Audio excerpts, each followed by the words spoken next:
Good morning.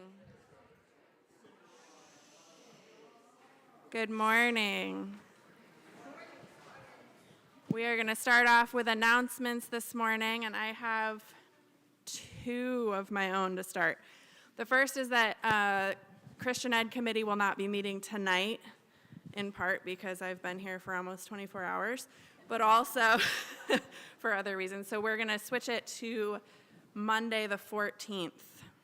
Just so everyone, I don't even know if anyone on the committee is here, but that's what we're doing. And then the other announcement is that in your bulletin, you'll notice that Adeline Canella has a witness after Braden, but we're going to switch that, and that's actually going to be Emily. And they look different, so you should be able to know that. But Emily will be instead of Adeline, and then later, Adeline will be instead of Emily. Other announcements from the congregation this morning? Anna? Yeah. Susan Riley. The current show in the parish house of Nona Estrin's work that she did over 20 years for the bridge is coming down in a couple weeks. And the next exhibit to come up is yours. It's going to be an exhibit of family photos from members of our congregation. And the Arts Ministry Committee was trying to figure out how to present this in a way that was easiest for everybody, but we realized that we kind of misframed the whole operation in asking for certain sizes. Nah, forget it all. If you have a pretty nice picture that you like, that's meaningful to you, bring it in whether it's framed or not. And if it's not framed, I will arrange to have it scanned and mounted, or if, with your permission, it could be hung on the wall if I can find some other temporary frame. The hard part, I think, for everybody is how do you possibly choose which favorite picture you want to have shown? And for me, is it my 6-month-old baby sitting up for the first time? Is it my husband with our daughters looking like he's the cat that swallowed the canary? He looks so happy. Is it my son-in-law balancing a stone on a rock? I mean, all these wonderful pictures. But I would love to have more. We have 5 so far. And next Sunday, if you could bring in a photograph that you really treasure, we will take good care of it and try to hang it up. There was, you can give the photos to me or to Sally Smith or to Mary Schmidt, or put it in the Blue Room and we will collect it. Do label them carefully. And I really hope that you'll enjoy what I've already enjoyed so far, seeing pictures of baptisms of friends' children from 30 years ago, and people that I've just recently gotten to know the way they were half a century ago. It's very moving to me. So thank you. Alan?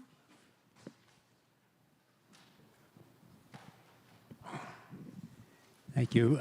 Susie Graves has been talking to me about wanting to start the cafe, and so maybe I noticed in the Bulletin, the MailChimp this last week that we were going to start Wednesday, but I was a little premature because the executive board wants to talk about it to decide whether with COVID and everything we might want to put it off a little. But so there won't be one this coming Wednesday, and we'll let people know when it starts. Thank you.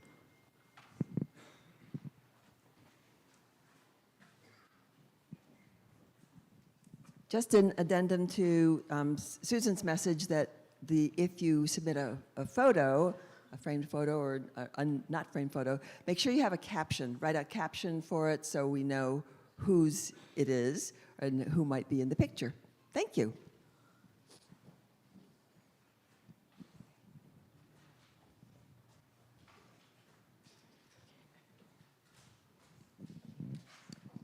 Hi, I just have a quick announcement that our daughter, Jillian Reed, is going to be performing with the Capital City Concerts the weekend of October 26th and 27th. And so she'd love some OMS fans.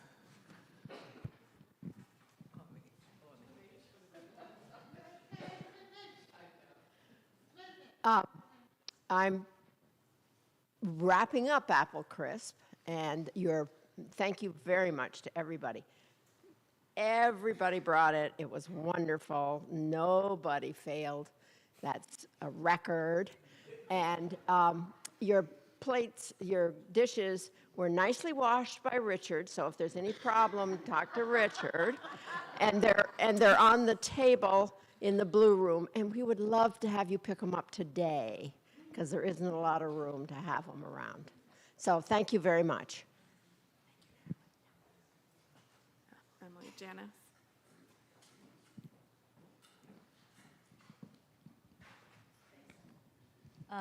I wanted to speak about chicken pie, which was a great success. We raised over $2,500.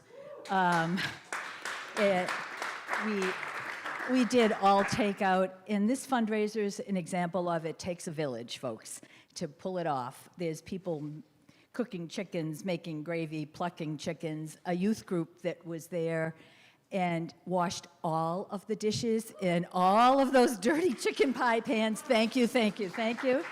It made a huge difference. It was fun, and we didn't have, I think, 2 things left over, and we have a big pan of chicken pie for the Good Samaritan Haven that is going there tonight with all the fixings. Thanks all so much.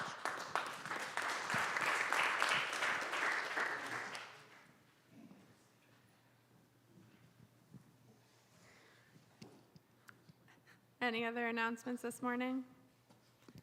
We'll turn it over for the prelude.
Greetings, people of OMH. Welcome to today's Youth Group Philadelphia Witness Service. As many of you have likely already realized, I have only just recently began coming to the old meeting house. And with joining new communities comes a challenge of integration. Although I'm still very much so still in that integration period, my fellow youth group members have done an excellent job of making me feel welcome. Something that reminds me of the welcoming I received after joining the youth group was what Jesus says after welcoming others in Luke 14:13.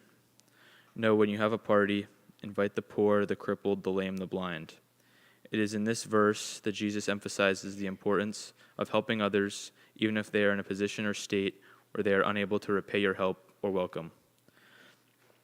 And with that, welcome to those searching for a spiritual home. Welcome to those of you questioning your faith, your God, yourselves. Welcome to those exuberant in faith and eager to share your grace of God. Welcome to all who have felt the doors of a church closed, ours open. Welcome to the old meeting house.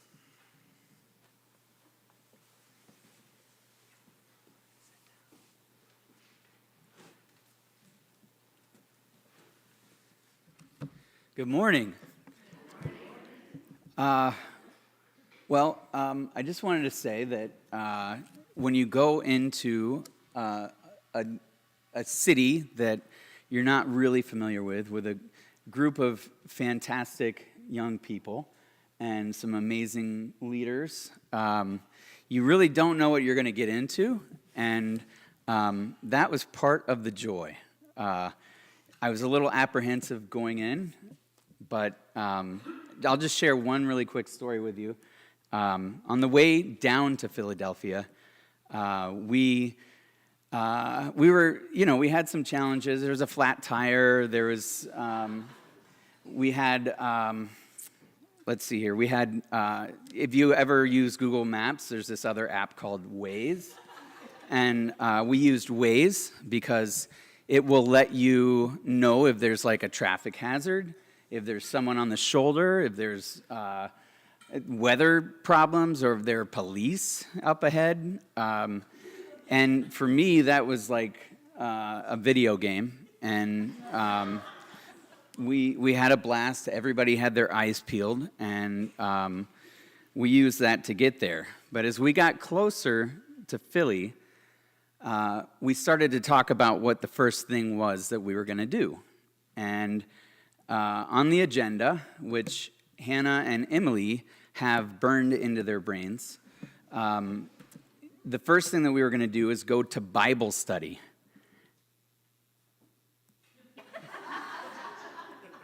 That's kind of what we said.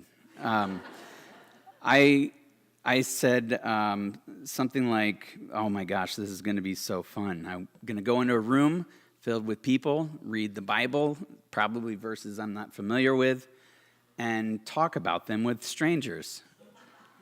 And I tried to be optimistic, and then I let the group know that's what we were doing. And if you could imagine some of the noises and guttural sounds that were coming from both cars, because we had a group text going, it was right there. But anyway, when we got there, we unpacked our bags, and we're in this beautiful old church that you can see right here. And they said, come on down to the sanctuary for Bible study. And we were like, oh, it's not in a classroom setting. Great. And maybe we can just blend in and hide. And of course, being in Southwest Philly, this group of young adults and me being as pasty as I am, we could not hide. So we got in there, and as we're walking in, every step that we took towards the sanctuary, we felt the presence of God. And it got stronger and stronger as we went with every step, because we could hear the praise and worship team singing.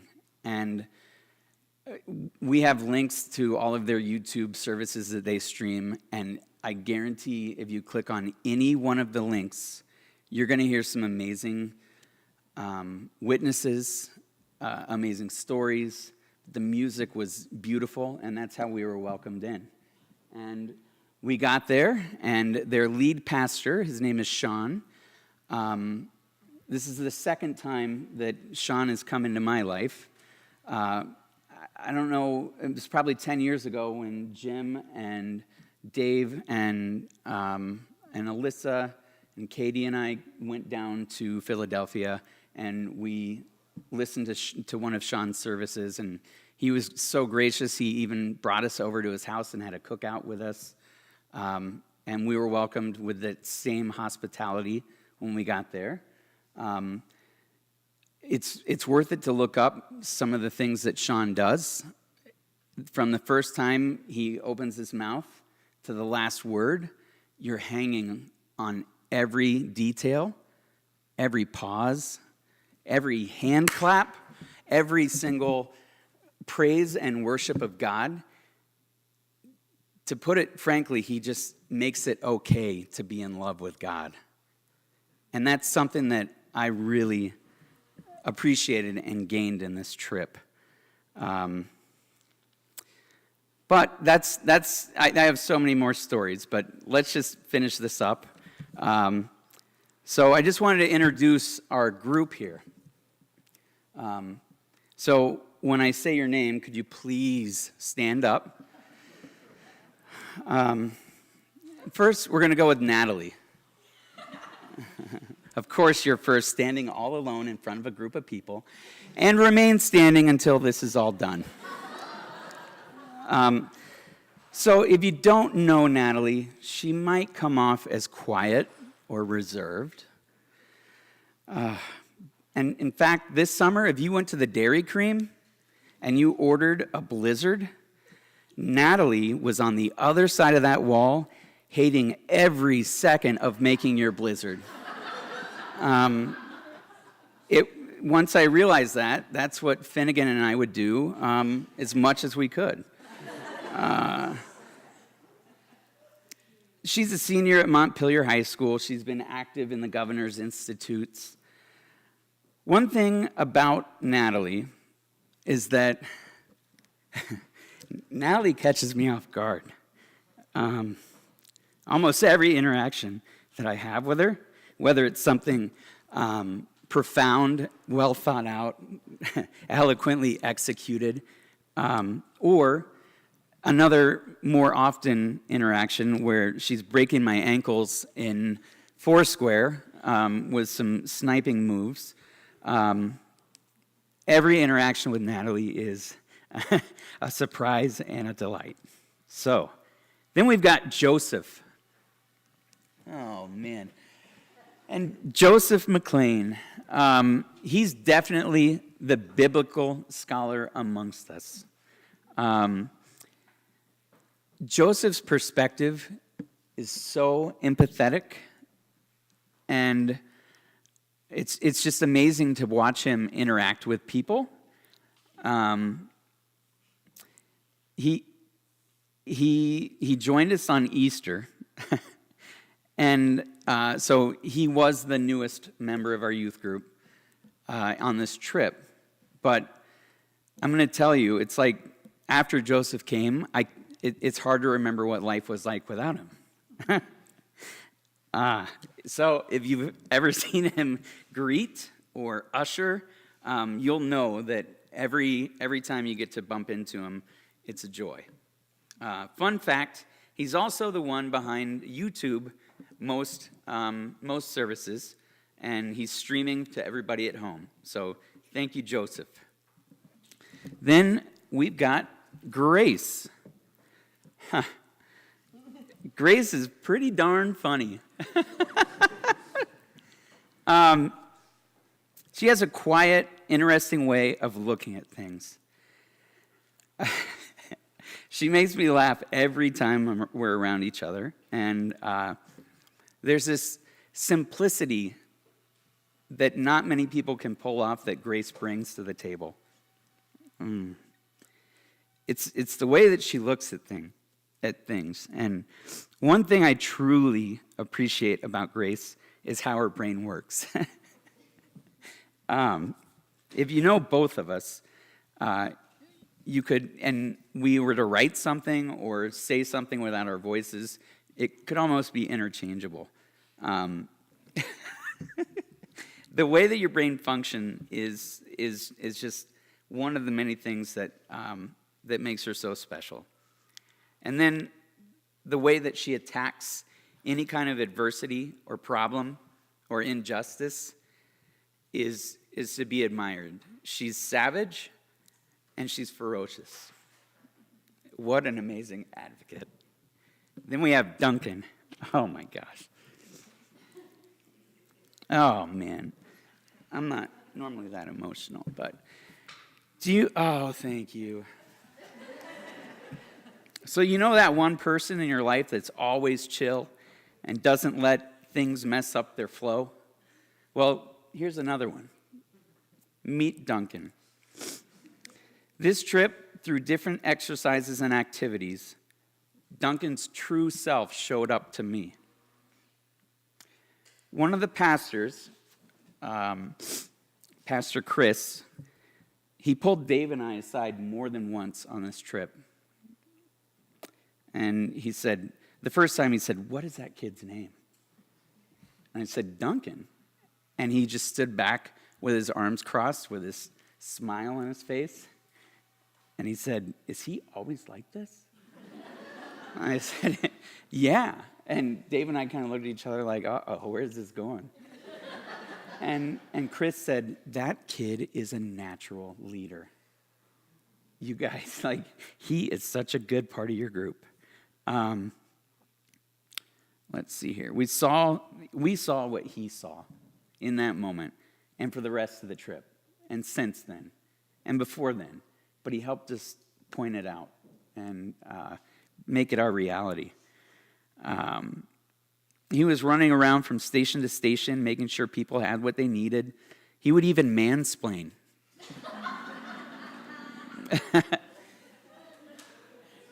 But one thing that we did in the youth group is we practiced the art, and it's really an art. We practiced the art of forgiveness, and we talked about things, and Duncan asked for forgiveness. Since the trip, since that moment when Chris pulled Dave and I to the side, I feel like the true Duncanness has showed up at our doorstep. Thanks. And we've got Emily. Leading up to the trip, Emily was very involved in every step. Not sure where she gets that from, but but she's driven, she's organized, and there's this little bit of Midwest in her that it shows up. The times when, I guess to say that Midwest in her is a hard thing to really capture, but if you're from the Midwest, if you've been in the Midwest, you kind of know. And I try to put it in words, but anytime you talk to Emily, she's going to meet you in the eye. She's going to look you in the eye. And when you look back at her, you see pure genuineness. Emily speaks up for the quiet, and she stands up to right the world's wrongs. Get to know her. Then we got Braden. Oh, Lord, Braden. Braden had a lot of firsts on this trip. And since this trip. He had his first hug.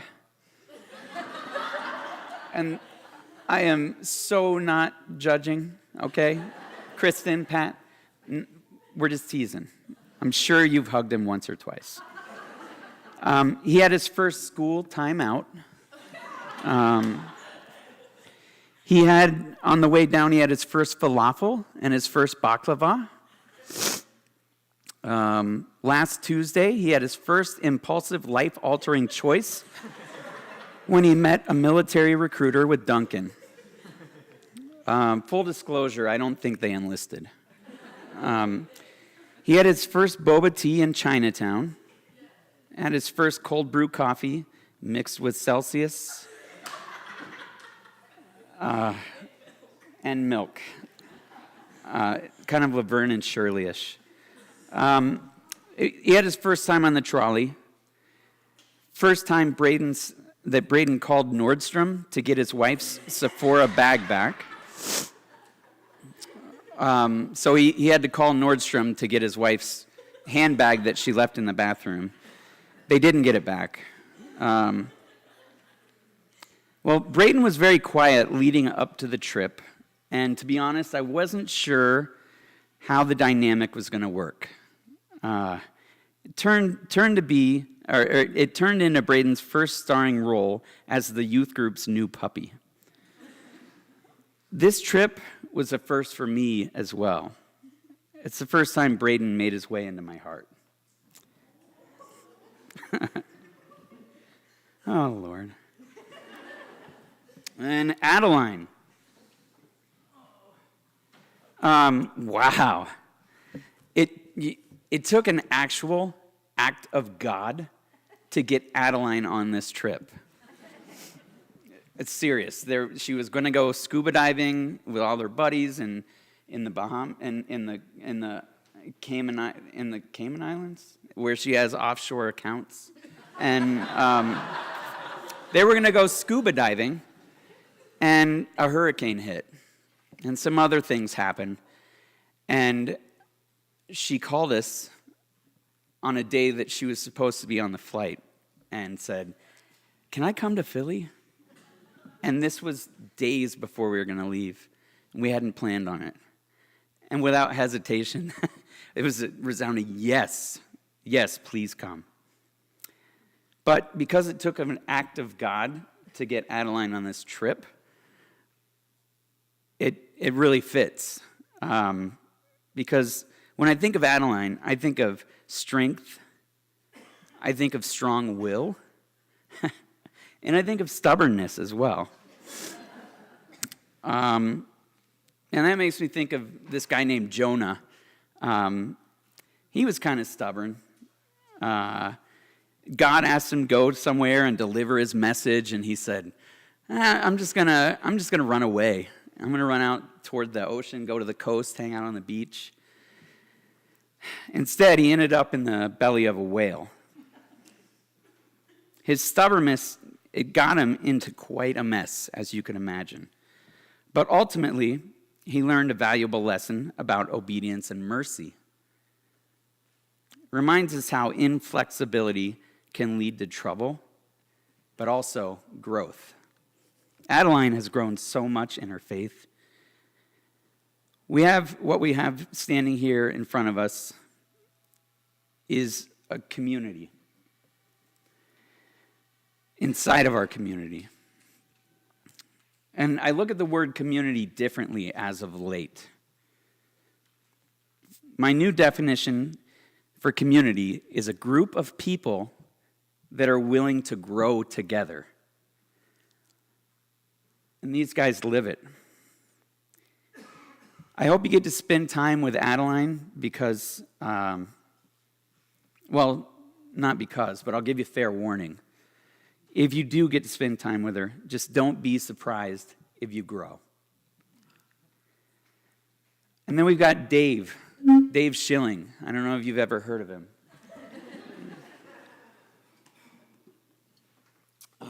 So Dave is a natural teacher.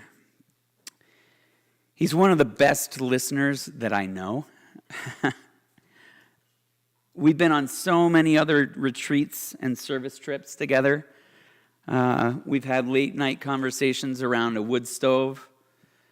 We've said so many jokes to each other to kind of just take the next level up on the other one. For some reason, Dave, I can always edge out on that one. But this was the second time that I'd gone to Philly with Dave. And being around Dave, it makes me want to be a better leader. And every time I'm in your presence, I learn. I'm very grateful for your leadership and your friendship. And we went with Hannah. Do you mind standing? Hannah, the first time that I laid my eyes on you, I was convinced that you were the one. Your organizational skills are so strong. You happen to be the most efficient person that I know. And if any of you could imagine what it would be like to have me as your partner, you could appreciate the amount of patience that this woman has. I often joke to say that Hannah's a single mom raising 3 kids. I can say out loud that we have had the old meeting house as our center of our lives for the last however many years. And it feels like the last few months that our faith is just now starting to grow. It's almost like it's like fire on God's embers. And everywhere we look, we can see God. At home, we've always practiced the art form of forgiveness. And we try to teach our kids that. my love for you grows every day. And to finish it up, I just consider myself so fortunate and lucky to call all of these amazing people my friends, and I would encourage you all to meet each one where they are right now in 2024 and get to know them.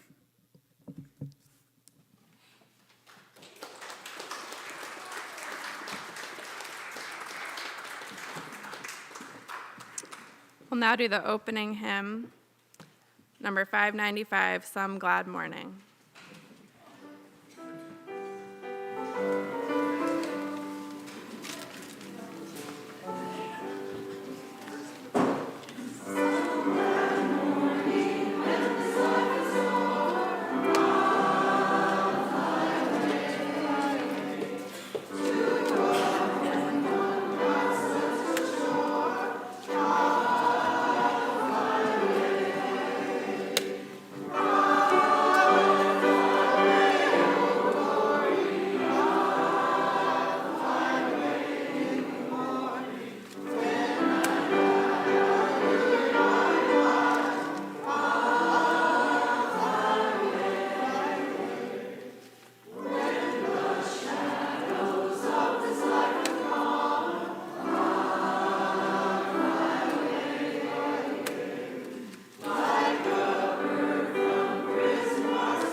Proverbs 29:7. The righteous are concerned for the rights of the poor. The wicked does not understand such concern. The righteous are concerned for the rights of the poor. The wicked does not understand such concern.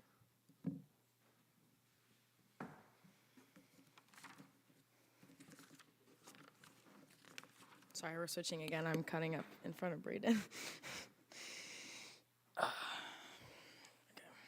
I'm going to be completely honest in this, and I'm going to speak my truth to the best of my ability.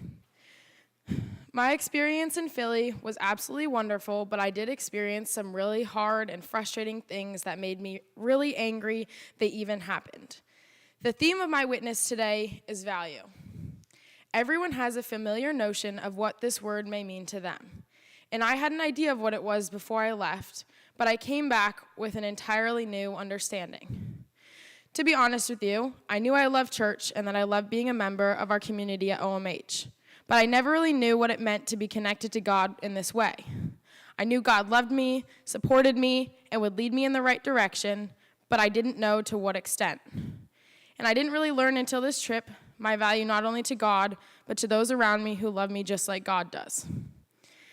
As many parts of this trip were beautiful, other parts were hard, sad, and honestly, kind of heart-wrenching.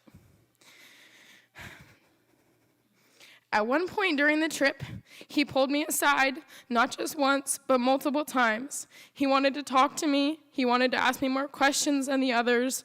The biggest thing, he wanted to tell me that I was better than the others, that I was a superstar. He wanted to tell me things about myself that I did not want to hear. I have been taught since the beginning by my parents and support system that we love everyone regardless of how they treat us or what they are going through. People hurt us, period. But the only response back is love, as hard as that is. But when you're hurt by someone you trust, that had earned trust over many years is lost. That's a whole new level of overcoming your internal rage and putting on a face to keep moving forward. It didn't mean I got over it, I was just getting through it. I don't have many connections like I do with the people in youth group, and every person in the group has their own beautiful ways of being. We all share many similarities or similar interests, but we are all unique in different ways and have strengths and weaknesses in different moments. One thing I will never do is point out our weaknesses or apparent strengths in order to make someone feel better than another. God loves us for who we are, and we get to experience God's love equally. He also values us just the same. I struggled a lot the last 24 hours of the trip, not only because I was physically exhausted from staying up late, giggling with the other youth, waking up early, and working all day, but I was mentally exhausted from dealing with my own issues and the thoughts running through my head from the community that we were in. One of the most meaningful feelings I felt the entire trip was walking into the sanctuary on Sunday morning and literally feeling God's love surround me with his unconditional, beautiful love. Grace, Dave, Hannah, and I sat in a row together at the back of the church. We took the beginning of the service, letting the gospel music surround us. I don't entirely remember the beginning of the service before Pastor Son began to speak, but I think that's because when he spoke, I literally could not get his words out of my head. Every word he spoke during the service was exactly what I needed to hear. Dave had been my shoulder to lean on when I was experiencing some of the tough things during the trip. So during the service, when Pastor Son would say something, we would kind of just look at each other and know, wow, this is crazy. This is exactly what I needed to hear. One of those moments was when he brought up value. The reason we have a shepherd watching over us is because we are valuable to God. I don't know who you allow to tell you differently. I don't know who you allow in life to tell you that you are less than you are. You need to know that you are valuable to the shepherd. You belong to God, and God belongs to you.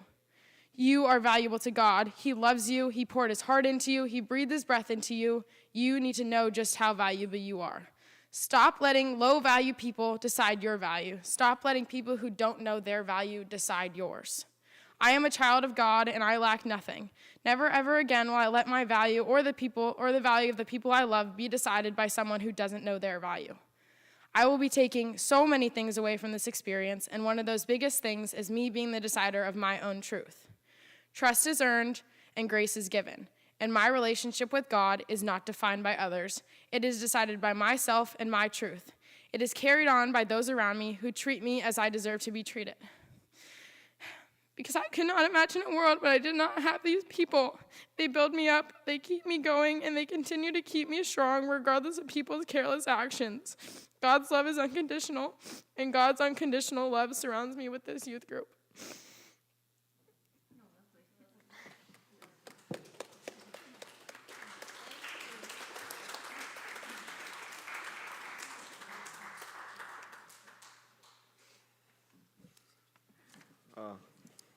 Hi, everyone. I'm Braden. Let me just find this here.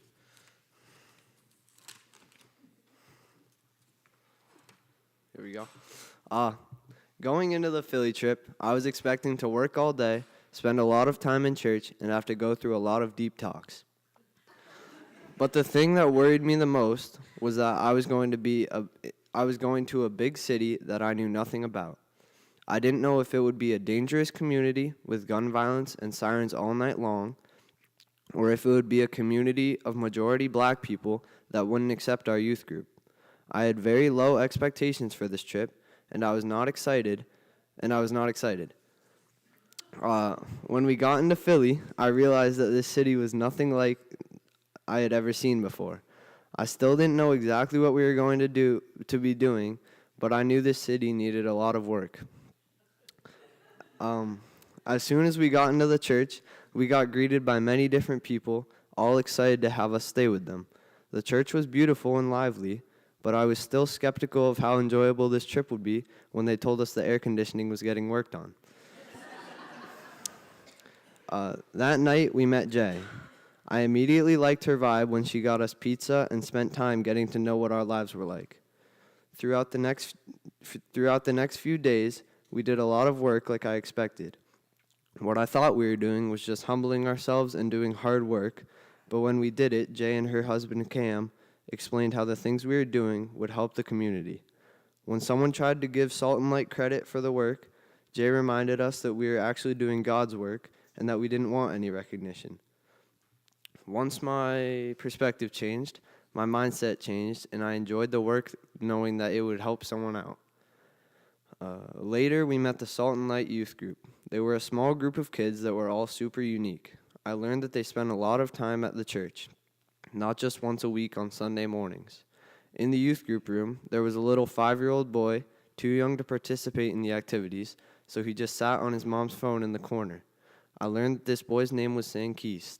He had an incredible personality, and once we got to know each other, we became best friends. One of my favorite memories with Sankeist was when we were at Pastor Sean's house, and I went up to Sankeist on the trampoline, and he instantly wanted to show me all his toys and games and his secret tunnel, and I ended up spending the rest of the night with him. Overall, the trip was amazing, and it was way better than my expectations could have ever been. The community was so welcoming to us, and the people we met made it even better.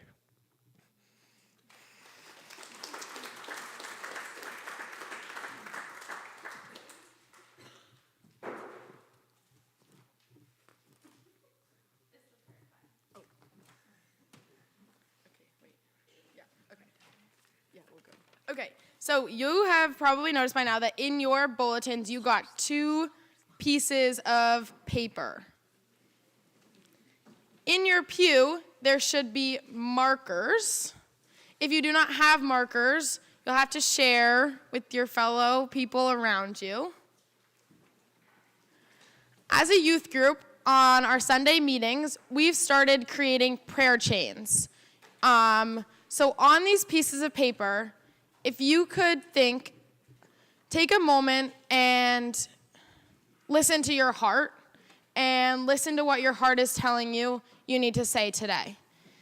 It can be anything. It can be happy. It can be sad. It can be frustrating. It can be anything you need to get off of your mind. You write on this paper, and the youth will be coming around, and we will be creating the chain to go around the sanctuary. So just take a moment and write down. If you don't have sheets of paper, youth group will come around and distribute them. So we'll take a moment now. Let's go down there.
Our youth is going to continue to staple these together to create our chain.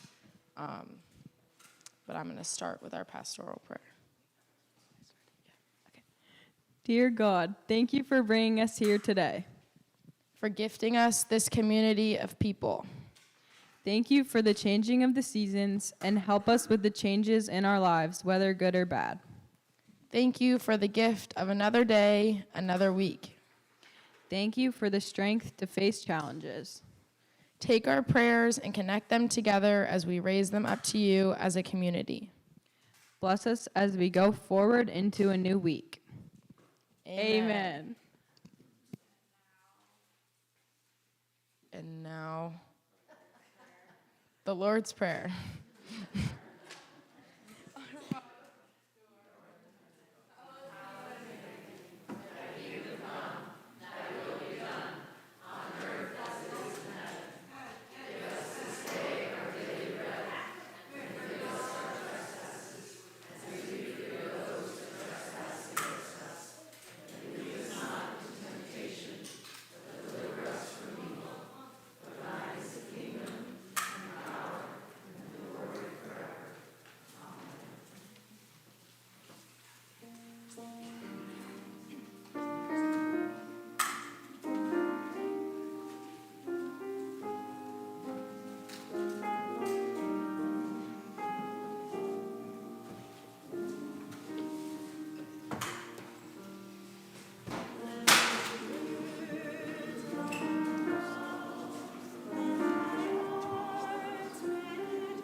Hello.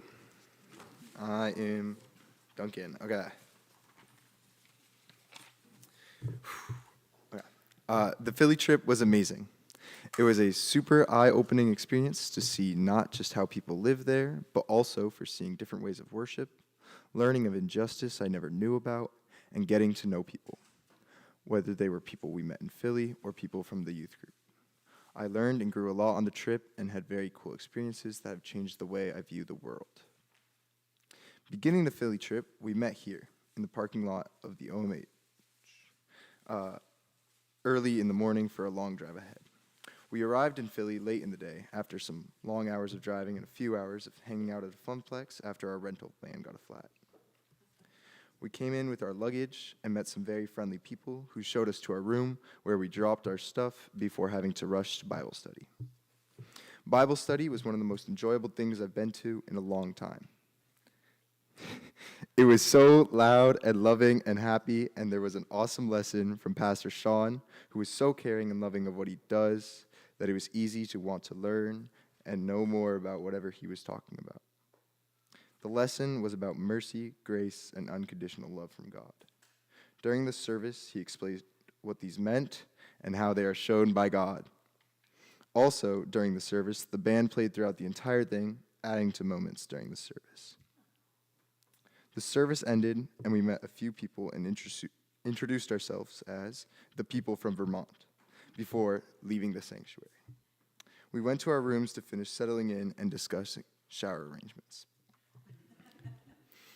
The next days were a pattern of us getting up, meditating, and reading our daily Bible verse in the dark of the sanctuary, and then beginning our daily activities. Our activities each day were always different. Sometimes they were really fun and enjoyable, but sometimes they were really hard mentally to experience. One of the days we spent there, we helped the drummer of Salt and Light, Cam, in the garden that the church cares for. Cam is super friendly and was very welcoming to our group and happened to also love plants and gardening. He brought us to the garden owned by the church, which he cared for mostly alone, and assigned us jobs to do. These jobs were cleaning out the shed and harvesting vegetables from the garden. We ended up finishing after a few hours of work with the shed fully cleaned out and buckets full of freshly harvested vegetables. Afterwards, Jay, our guide for the week, told us that we saved Cam roughly 2 to 3 weeks of work. Later, during the same day, we went to a street named Osage Avenue, where we were taught by Jay of the satchel bomb that was dropped on a house in a strip of row homes that ended up demolishing the whole row and most of the surrounding 2 rows, at a total of 65 houses, displacing many people in an attack targeted at a racial activist group, Move 9. Jay told us a lot more about Move 9 and what they did and stood for. We also took some time to walk the block of the new row homes that they put in place of the destroyed ones.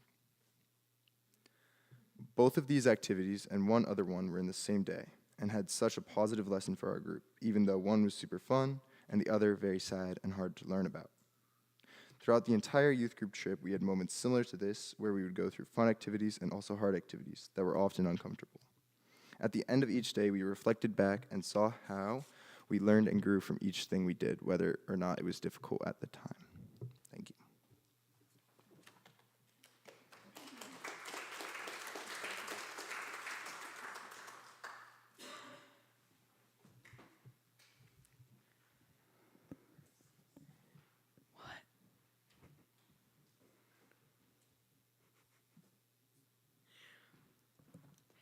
For me, this trip was so much more than just this one thing I'm going to talk about today.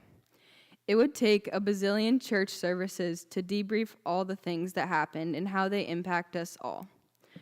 Every minute could be broken down into an hour-long conversation. There are so many stories that I can tell you about. Laughs, food, conversations, joy, anger, hugs, hope, and fun. Being immersed in many new situations was so awesome and also heartbreaking. Philly with this group connected me more with every person in the youth group, but also with the people we were around throughout the trip. This trip was so impactful to me in so many ways that I don't have the big enough words to describe the hugeness of it all. But I will try to describe one thing this morning. Let's set the scene. It was the first full day of being in Philadelphia with Salt and Light, Thursday, July 11th. We were at this garden that Jay's partner Cam planted. It was planted earlier in the summer, 6 raised beds overflowing with life. The garden was the greenest place I saw the whole trip. It was a space surrounded by concrete buildings, telephone poles, churches, and cars. There were a couple trees giving shade to the area, but the sun warming our bodies. We all split up into groups to take on various tasks, such as cleaning out the shed with rusty tools and a scared possum, or harvesting cucumbers hiding in between the vines. Somehow I ended up helping Joey prune the tomato plants. I grabbed a pair of clippers, red twine, and sticks. The plants were very abundant and overgrown, each vine curling every which way. The fruit was not yet red, but there were plenty of green ones. He walked me through the process of pruning. Basically, there were these vines that are suckers. A sucker is born when there's a vine and then another vine coming off of that one. The sucker will grow in the middle of those two. Once the suckers were cut, I got the red twine and tied the plant loosely to the wooden supports we stuck strategically in the soil. Reasons why the suckers get chopped. The sucker takes all the nutrients that the plant brings in from the sunlight. The energy is getting sent to the sucker instead of the other parts of the plant. If it is not cut, it will eventually produce fruit, but this fruit will not be as sweet as the fruit from the non-suckers. Also, a tomato plant needs to breathe. Taking away the unneeded helps it grow even more, and leaving room to grow helps it use that room to go further. To be honest, I didn't think much about this tomato plant experience until later. And then I realized that we are all tomato plants. And we are all trying to reach towards the sun the best we can possibly be. The highest we can grow is our maximum potential. and we are all trying to produce the sweetest fruit that we can. And sometimes things get in the way.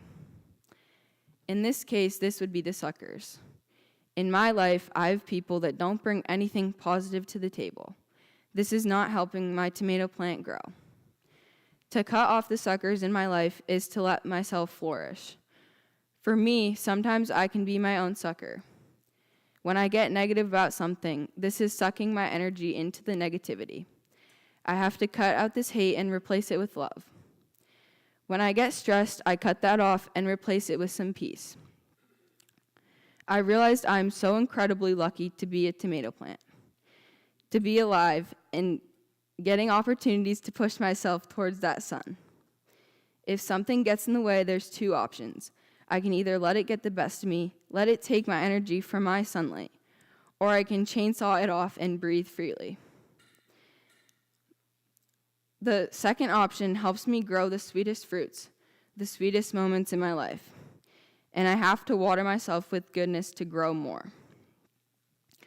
I wrote in my journal later about how grateful I am for everything and everyone and every moment that has made me the way I am.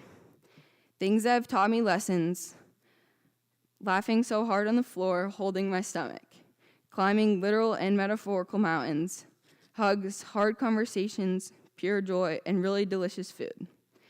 These things are all impactful because they are positive. Taking out suckers is healthy and needed for me to feel good. When we all come together as a whole big tomato plant family, we have so many more fruits. After all, we are all connected. Like the tomato roots underground that raised bed in Philly, we are all woven in an intricate pattern of closeness. We have got to love each other and treat each other with the same love and grace that God taught us and breathe together, because life is good.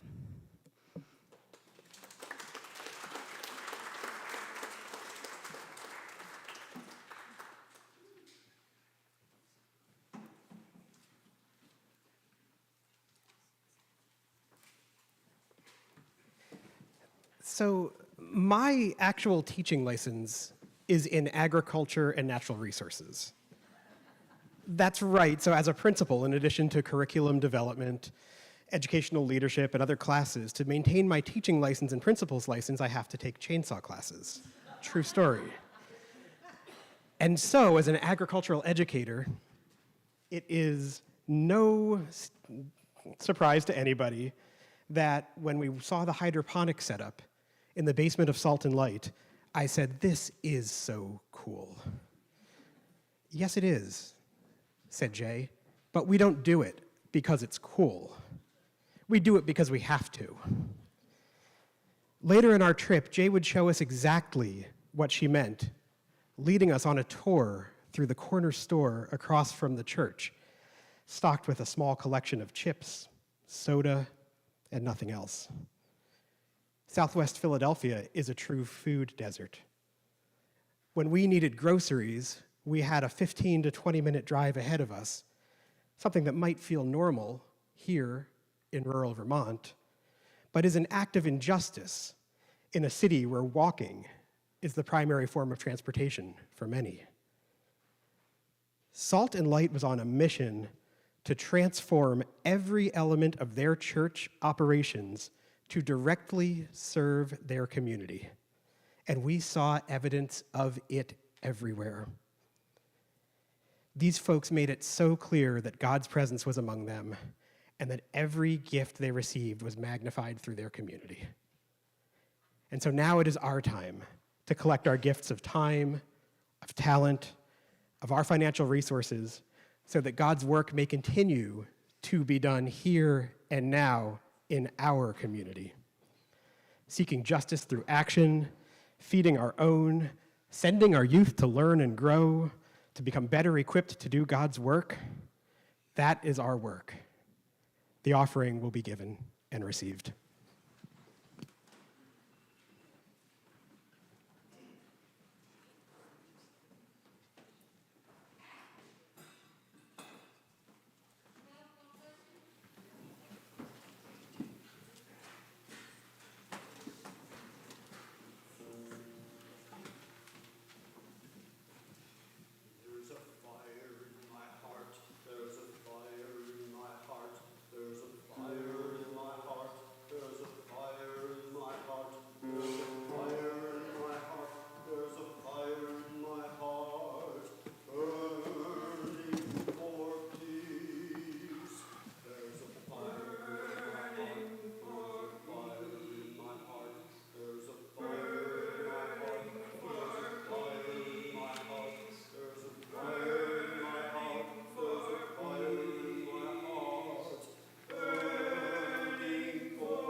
Gracious God, thank you for the capacity and the privilege of giving.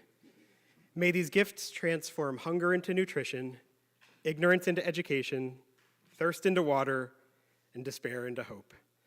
May they be consecrated for the transformation of lives and communities so that our abundance may be for their need, and their need becomes our abundance. Amen. You may be seated.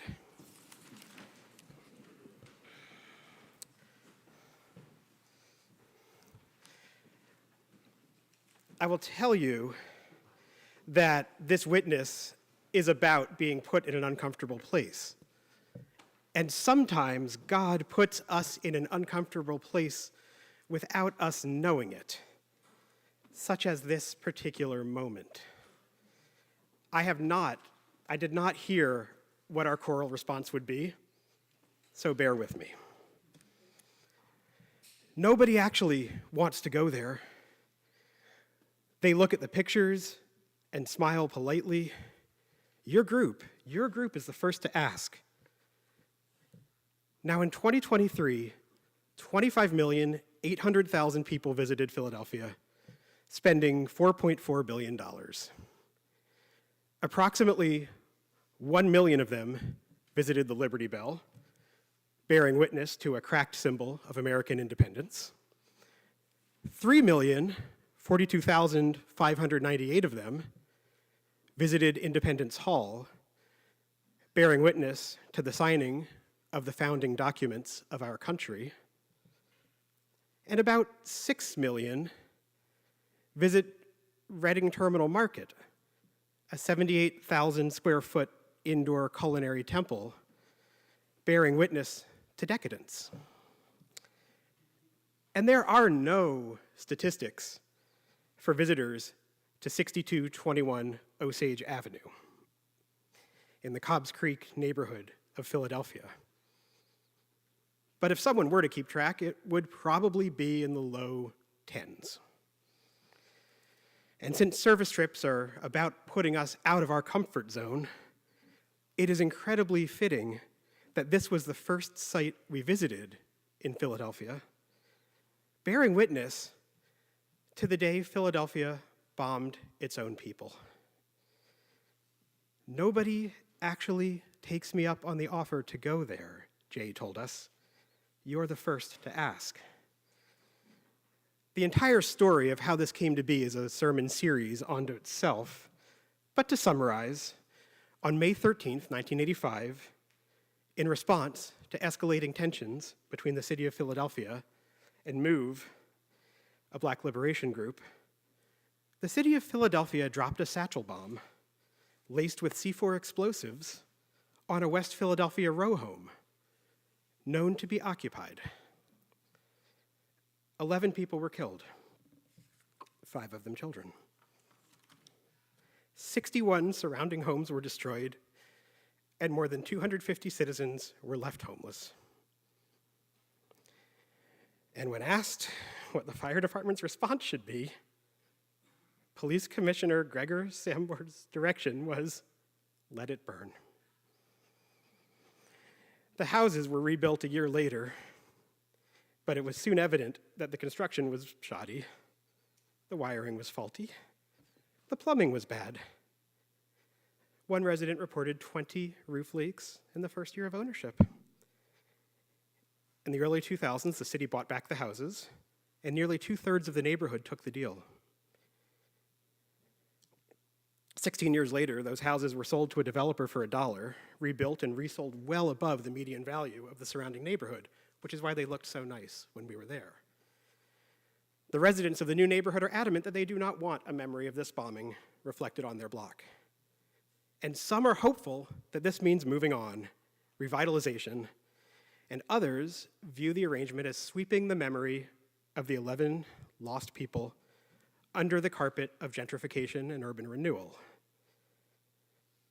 Returning back to the church after that sobering visit, we engaged in an activity led by Jay, designed to bring us to a better understanding of our own privilege and the role of inequity. What started as a simple competition to build block towers grew into an extremely uncomfortable journey through how privilege affected the decisions we make, placing our group in a vicious competition with each other in which nobody was in control of their own destiny. And at one particularly contentious point, Ramin tapped me on the shoulder and quietly said, "We have to step in. Look at Emily's face. Look at Natalie's face. What are we going to do about it?" "Nothing," was my response. And I turned back to bearing witness to our group's discomfort. "This is about to turn bad," said Ramin again. And I responded, a little too coldly, "Let it." While we expect these trips will push us far out of our comfort zone, it feels awful to watch someone you care so deeply about be in pain and not do a thing about it. Had I just committed the youth group equivalent of let it burn? Had I allowed people to be unjustly hurt? Had I knowingly, within our own group, permitted an out-of-control fire that would burn through the remainder of our experience? I had not. The activity was overwhelming, uncomfortable, but not catastrophic. We moved past it and gained a new, tough perspective. Ultimately, one of the greatest gifts God gives us on these trips is the ability to be placed in uncomfortable situations and let them happen just enough to make sure the experience we gain guarantees we will never become the people who say, "Let it burn." The righteous know the rights of the poor. The wicked have no such understanding. May we lean toward righteousness through education, through understanding, and through growth. Now please stand as we sing our hymn of preparation, number 584, "I Am the Light of the World," only verses 2 and 4.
I wasn't even supposed to go on the Philadelphia trip.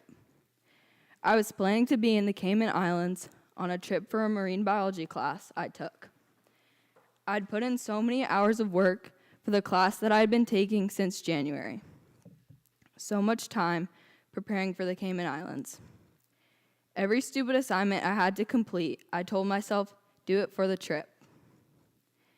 The week leading up to the planned trip date, our teacher broke his foot and a hurricane went through the islands. But this didn't stop us. We went through security, boarded the plane, and then sat there on the ground for 3 hours. Long story short, we got off the flight because of a weight balance issue. The group leader called off the trip. I was so upset. On the drive home, I asked if I could go on the Philly trip. Hannah and Joey said yes.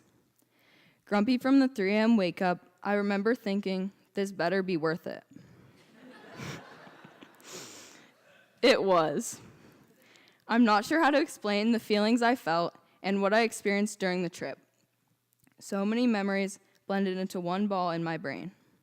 There wasn't one big, life-altering event that happened. To me, the trip was a bunch of little bits stuck together to create the whole. In these moments, I felt the most love and enjoyment.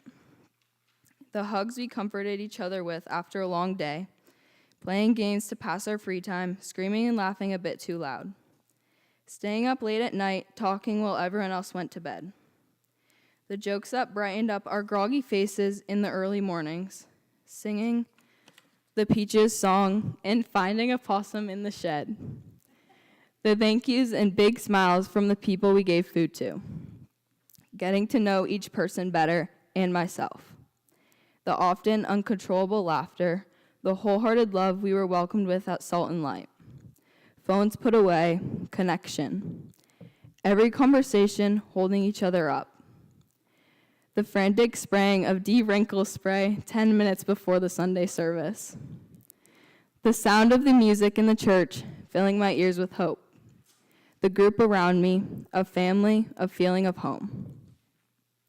These may seem like small, mundane moments to a lot of you, and the truth is they are small. But all of these little things added up to be a part of something much bigger. Every night, Natalie and I would run down the 3 flights of stairs to the basement. We usually met Duncan and Braden there, but it was always so much fun with all of the kids. It wasn't a scary basement, except for the time we thought we saw an owl watching us. The tall ceilings and large open space allowed lots of room to move around. We always played games, running around, pushing and shoving to get the ball, or we sat at the small table on cold metal chairs, playing countless rounds of spoons, Uno, or BS. Sometimes we would blast music, other times all you could hear were the echoes of laughter and screeches. One night we were playing a game on the trip we made up. A hybrid of Foursquare mixed with Monkey in the Middle mixed with Keep Away. It was so much fun. To let all my pent-up energy out after the long days, just to laugh and feel alive. We were all having such a good time, and then I stepped in a puddle of water on the floor. A big one. I looked up to the ceiling, and a pipe was leaking water all over. Oh, shoot. We'd probably knocked it out of place when Braden was practicing his corner kick across the basement.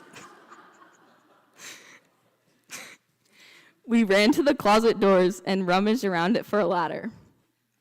I climbed up and fixed the pipe. We mopped up the water and then continued to play our game. In this moment, I realized all of the little memories I had been collecting throughout the trip were part of something bigger. It all felt like a dream I never wanted to wake up from. Being surrounded with people I love, having fun, and getting into a little bit of trouble. All we needed to have a good time was each other. I never wanted it to end. A lot of us wish for time to move quicker, for Friday, for Christmas. But this trip made me want to stop time, to stay this close forever. The trip came to an end, but the connections we formed will stay. The little things, the little moments aren't little. They all had meaning. The hurricane, the broken foot, the canceled flight was the universe's way of telling me I needed to go on the Philadelphia trip.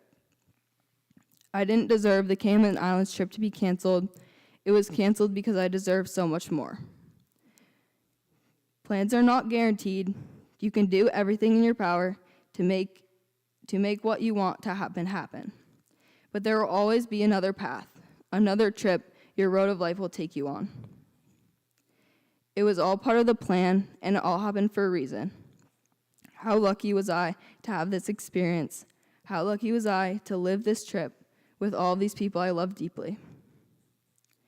The best things on the trip were the people and the places, the feelings felt, the laughter and the love, the moments we lived together and the memories to keep. In the end, every little thing made it all worth it.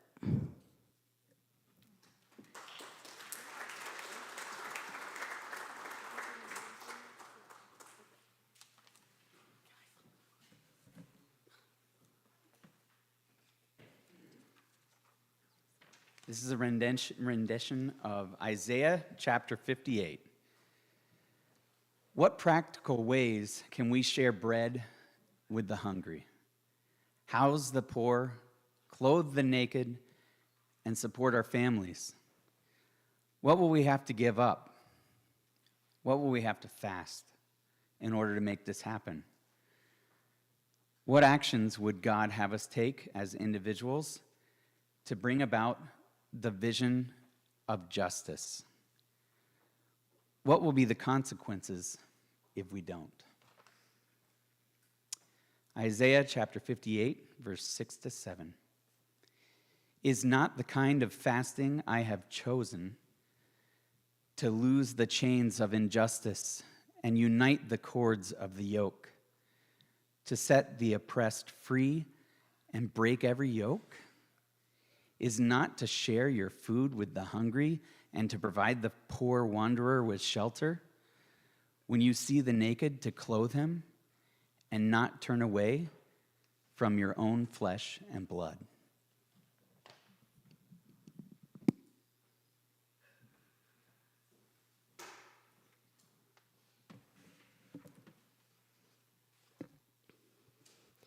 Our youth group has come back from Philly and hung out multiple times outside of just being a youth group. We all went out to dinner and went around the table and talked about our favorite parts of the week. One night after dinner, we sat out and just watched the stars over our head.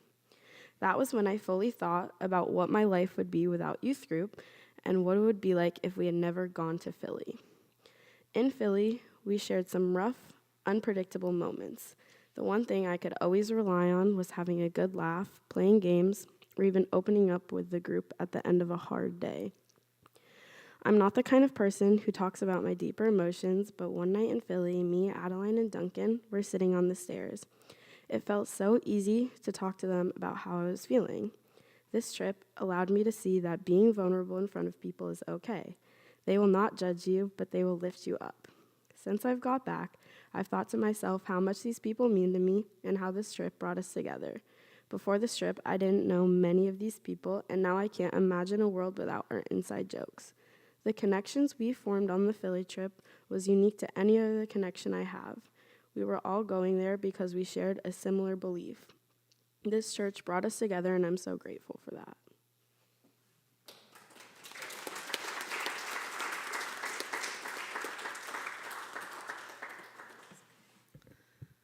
Well, I'm going to take full credit for the fact that it's almost 11, and I said, oh, we'll have plenty of time for all of us to speak. Don't worry, we'll get it done in an hour, so you can blame me. But I think it's been worth it. I hope you do too.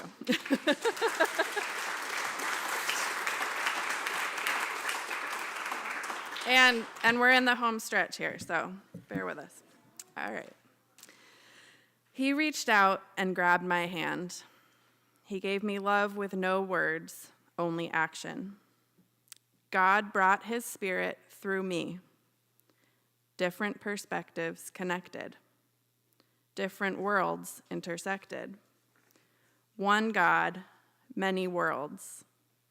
Abundance of love from a small vessel.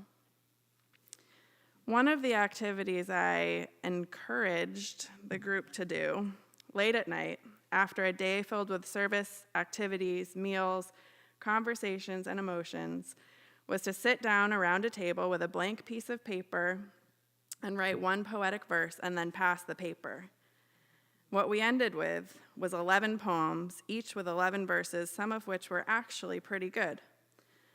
You'll notice I didn't read you 11 verses of my poem, and that's because it went on to talk about opossums and God-filled balloons filled with love, not helium, and I kind of felt like it ruined the vibe.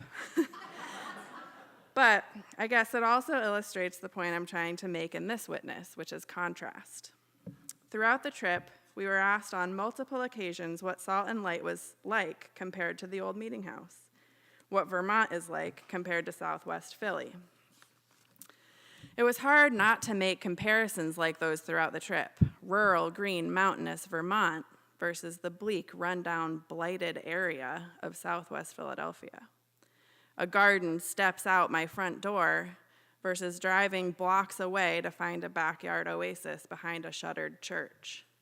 It was hard to not feel my incredible privilege and also my guilt at still feeling like I don't have quite enough to make ends meet while immersed in a community that actually has no easy access to fresh food.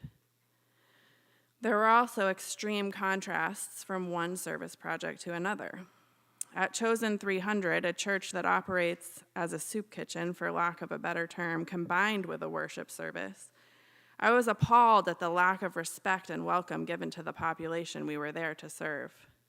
It felt like the senior pastor was there to promote himself and why he chose to open this organization.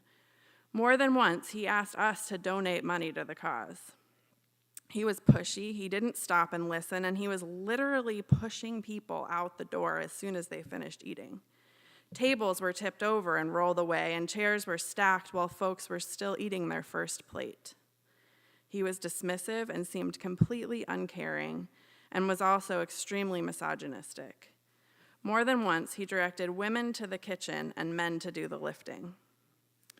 At the end of the night, after pushing people out the door, he gathered us in a circle and asked us to give ourselves a round of applause.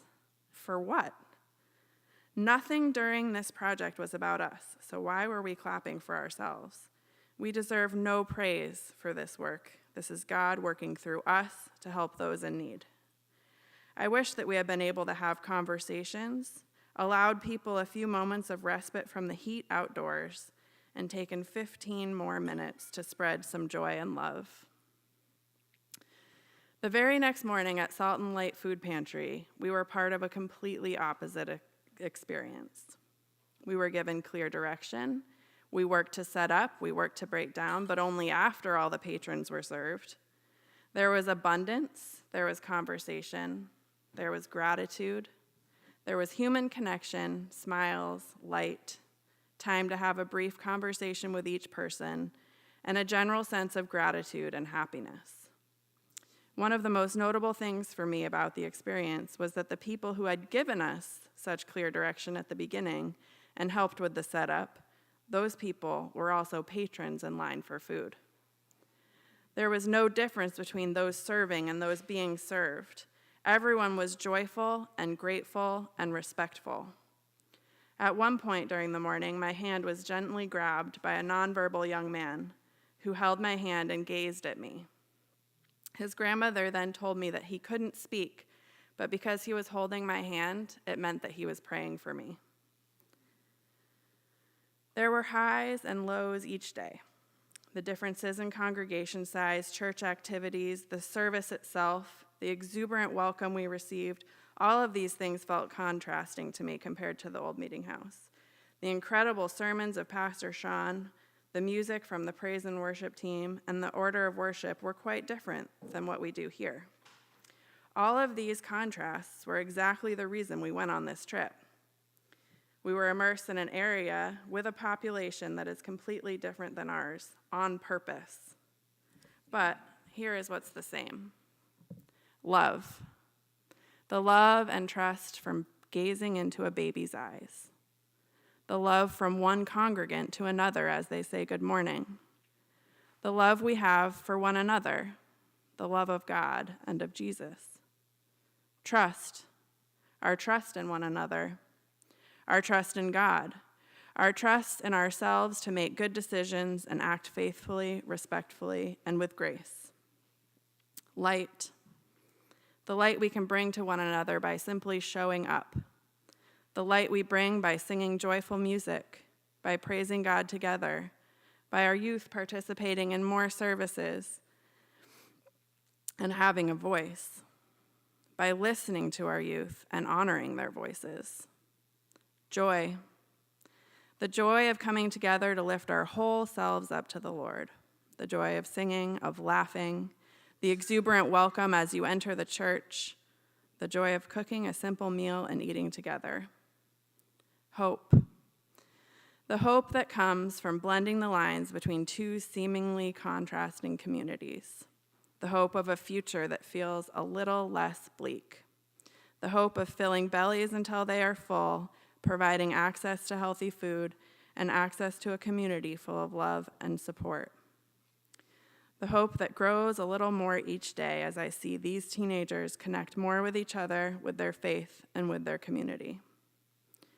There were certainly extremely challenging parts of this trip, but as time passes, the challenges fade away, and what I'm left with are the inspirational parts, the wisdom and compassion overflowing from Dave, the meaningful connections Joey can effortlessly make, Braden's incredible sense of humor and all of his firsts, Duncan's motivating natural leadership abilities and his openness and politeness, Joseph's caring and compassion and depth of faith, Emily's quick thinking, leadership, joy, and practicality, Natalie's humor, laughter, and ability to be vulnerable and acknowledge that it is hard, Adeline's giggling, energy, smiles, and group contributions that lift everyone around her up. Grace's wisdom, perspective, and bravery, and her ability to say it like it is and stand up for herself. And everyone's openness and easy welcoming of Owen to the fold. There were challenging parts of the trip, yes, but I feel so extremely blessed to have been able to spend this time with this incredible group of people, to learn from them, to grow with them, and to have found a deeper well of faith within myself than I ever knew I had. Thank you, God, for allowing me the opportunity to fully embrace the blessing you have bestowed upon me, for the grace to see others through your eyes with dignity and to care for them as you do, for helping me to find strength in spirit and in faith, for giving me the determination to continue moving forward even when the path was difficult and the obstacles great. Thank you, God, for immersing us in those who are the salt of the earth and for showing us how to be the light of the world.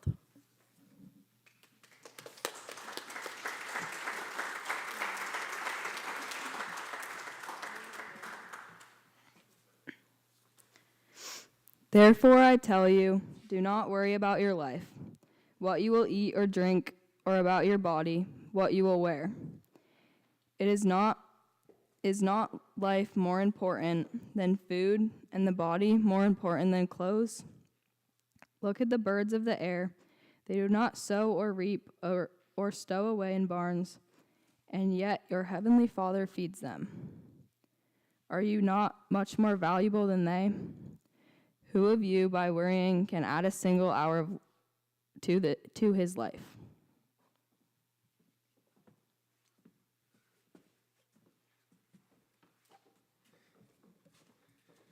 All right.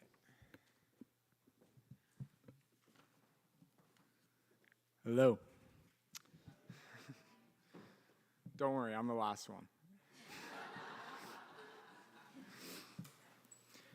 The end of trip Sunday service in Southwest Philadelphia was an experience that changed my perception of faith.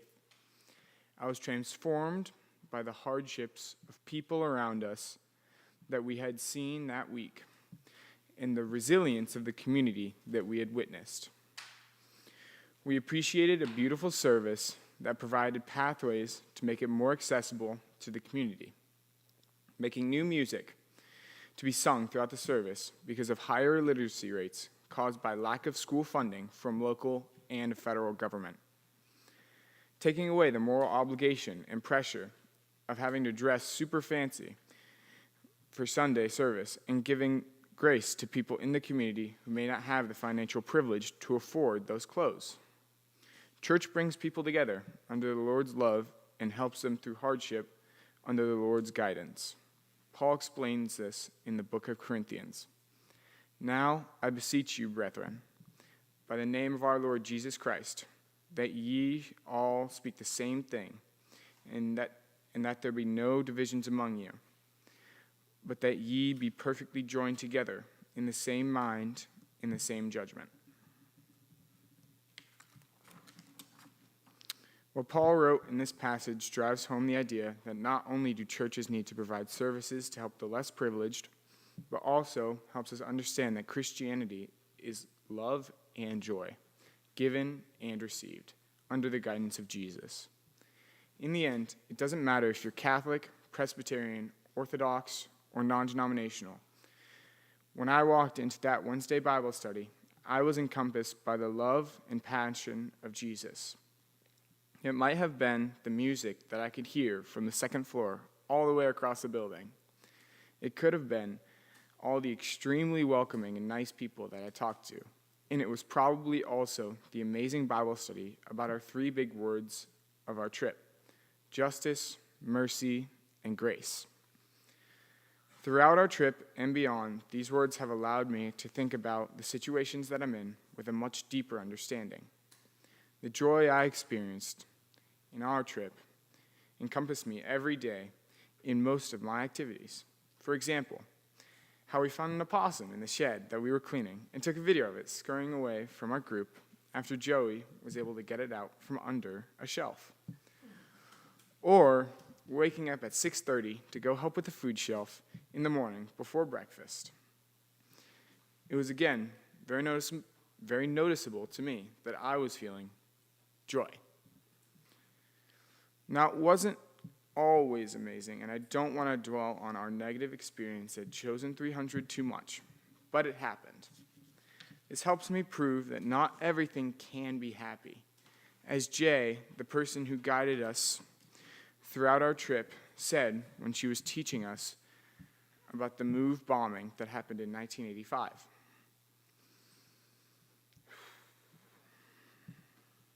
You turned my wailing into dancing. You removed my sackcloth and clothed me in joy, that my heart may sing your praises and not be silent. Lord my God, I will praise you forever.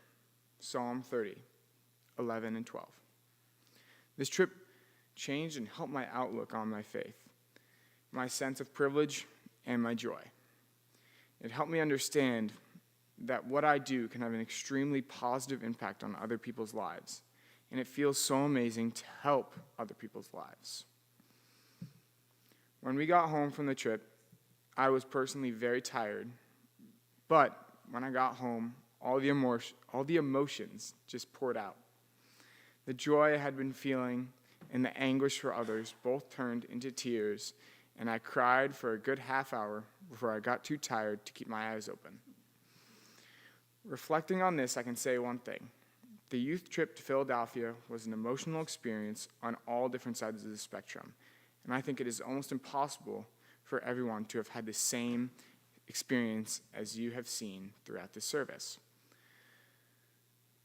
The trip was an ability for me to connect with a new community and family that I wasn't quite sure I fully had yet.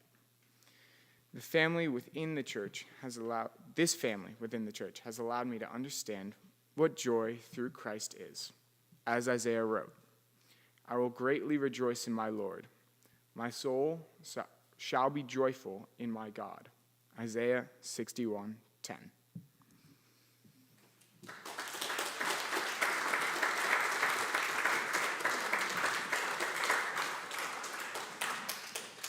Please rise in body or in spirit to sing hymn number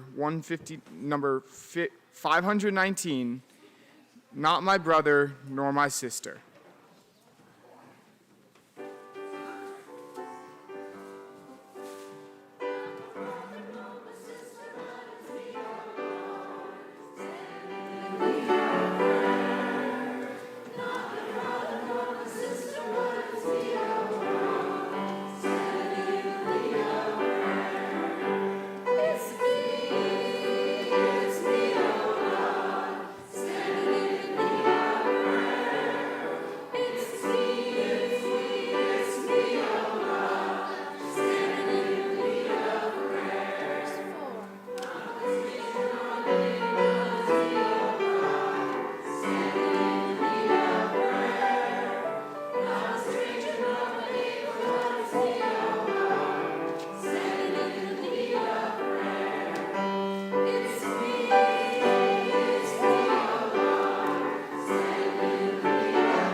are the light of the world. A city built on a hill cannot be hidden. No one, after lighting a lamp, puts it under a bushel basket. So, go in peace and in power, letting your light shine before others, so they may see your good works and give glory to God in heaven. Amen.